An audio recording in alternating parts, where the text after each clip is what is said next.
আসসালামু আলাইকুম গাইস, কি অবস্থা সবার? কেমন আছেন আপনারা সবাই? আজকে 2 দিন পরে আমি চিটাগং থেকে আসছি। আমি আমার খামারে যেভাবে থুয়ে গেছি ওইভাবে রয়েছে, কেউ আসেনি। চলেন আমার খামারের কি অবস্থা আপনাদেরকে দেখাই। বিসমিল্লাহ, দেখেন বাজিগার ফাঁকিগুলাকে আজকে 2 দিন পরে দেখতেছি আমি। মাশাআল্লাহ বড় হয়েছে অনেক দেখতেছি।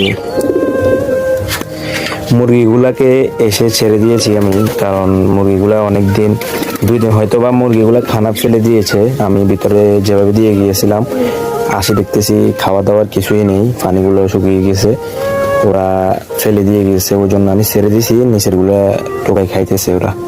চলেন গুগু পাখিগুলাকে আমি দেখি। আমার সবগুলো তো সেট আপ করা। মাশাআল্লাহ গুগু পাখিগুলা ভালো আছে, পানিগুলা চেঞ্জ করে দিছি আসি। গুগু পাখিগুলাকে দেখতে অনেক সুন্দর লাগতেছে।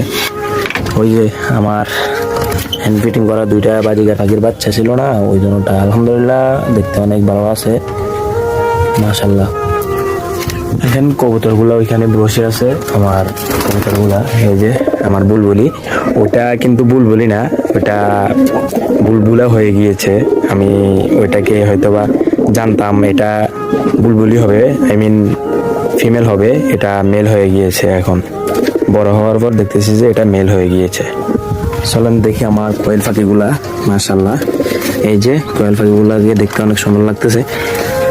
এদেরও খানা ছিল না, আমি আসি খাবার দিয়েছি, পানি দিয়েছি, এগুলা শুকাই গেছে, হয়তোবা খাবার কালকে শেষ হয়ে গিয়েছে। দিবার মতো কেউ ছিল না বাড়িতে, সবাই গিয়েছিলাম তো ওই জন্য।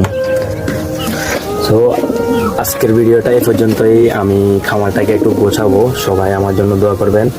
আর হ্যাঁ, আমার এই চোখটা অপারেশন করার কথা ছিল, করতে পারি নাই, কারণ 14 দিন টাইম দিয়েছে। 14 দিন পরে গিয়ে আমি চোখটা অপারেশন করে আসবো। সবাই আমার জন্য দোয়া করবেন। আসসালামু আলাইকুম রহমতুল্লাহ।